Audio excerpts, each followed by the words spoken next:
Hello, friends. This is Sundareshan, Compliance Guru.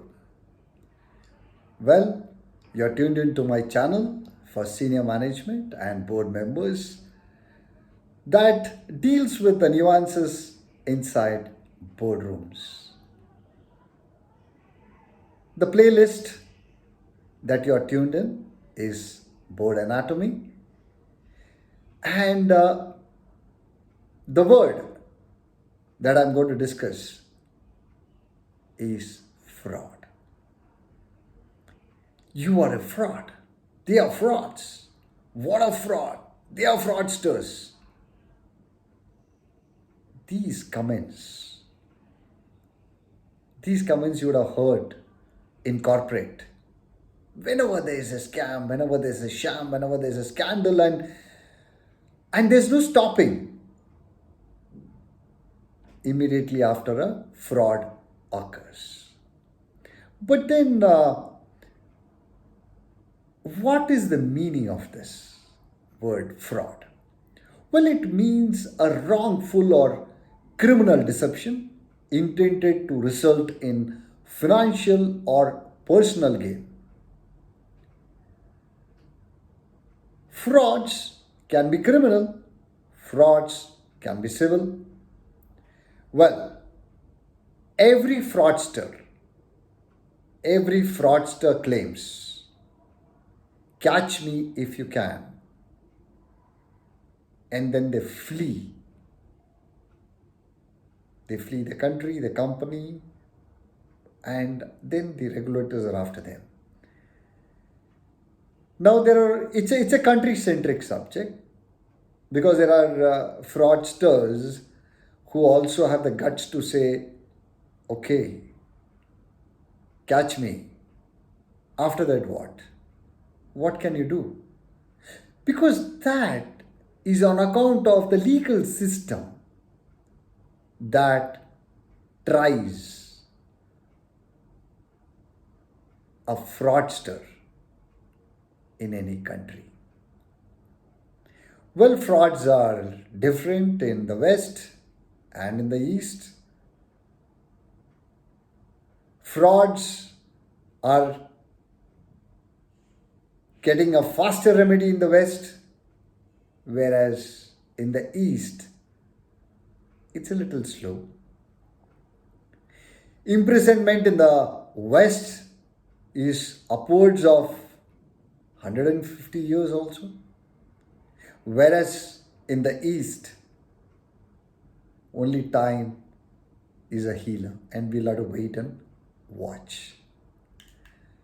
So, basically, when we are talking about fraud, it includes any act, omission, concealment of any fact or abuse of position committed by any person or a third person who connives in any manner with an intent to deceive, to gain undue advantage, or injure the interest of a company, shareholder, or creditor, or any other person, whether or not there is any wrongful gain or loss. So it's pretty exhaustive.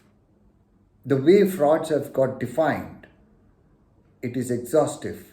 And where did these frauds find a way into the legislation, if you're wondering? Well, of course, the India story is on January 7, 2009, the CEO of the largest IT company confesses that he's committed a fraud. And that is the first time since independence that this country heard the word fraud being flashed all over. When the CEO came out and said he had created ghost employees, ghost invoices, ghost accounts, and in fact, the entire balance sheet was a ghost to the tune of $1 billion in 2009. So, this was the first $1 billion scam that this country came across. And with that came the definition of fraud. So, in Companies Act 2013, we saw the term fraud defined, laid out, and in fact, a status symbol was also given to frauds, which is a crore of rupees, Indian rupees.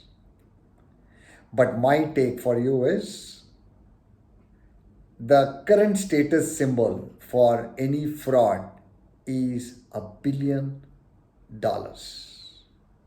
Less than that, it's too small for somebody to even investigate. So that is fraud for you. Well, is it a white collar crime? Yes, because most of the time fraud in corporate is committed by intellectually corrupt minds. Now, why do intellectual people commit frauds? Is it on account of greed? Oops, have I just given you the title of my next video away? Stay compliant, stay safe, keep watching.